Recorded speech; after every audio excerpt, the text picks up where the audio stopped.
মান অভিমান ভুলে আবিরের সামনে পূজাকে কাছে টেনে নিয়ে আবিরকে উচিত শিক্ষা দিল মহারাজ। হ্যাঁ বন্ধুরা, আমরা এমনটাই দেখতে পাবো উড়ান ধারাবাহিকের আগামী পর্বগুলোতে।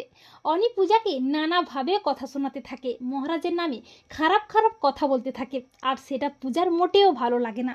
পূজা প্রচণ্ড খেপে গিয়ে অনিকে দেয় ঠাঁটিয়ে চড়। অনি অনেকটা অসুস্থ হয়ে পড়ে। পূজার মা অনিকে নিয়ে ডক্টরের কাছে যায়, আর মহারাজ ভালোবাসার টানে মান অভিমান ভুলে পূজাকে ফিরিয়ে নিয়ে যেতে পূজার কাছে আসে। কিন্তু আবির ও পূজাকে একসাথে দেখে মহারাজ প্রচণ্ড খেপে যায়।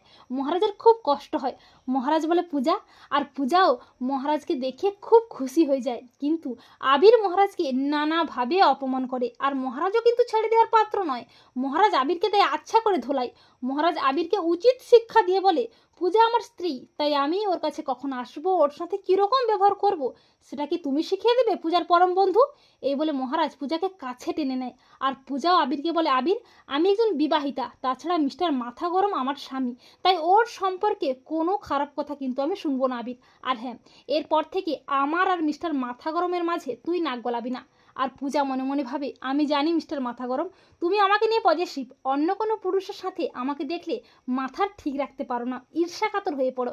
আসলে তুমি আমাকে ভালোবেসে ফেলেছো, কিন্তু সেটা নিজের মুখে তুমি কোনোদিনও স্বীকারও করবে না। কিন্তু ডিভোর্স পেপারটা কি আদৌ তুমি পাঠিয়েছো মিস্টার মাথা গরম, নাকি এর পেছনেও অন্য কোনো চক্রান্ত আছে?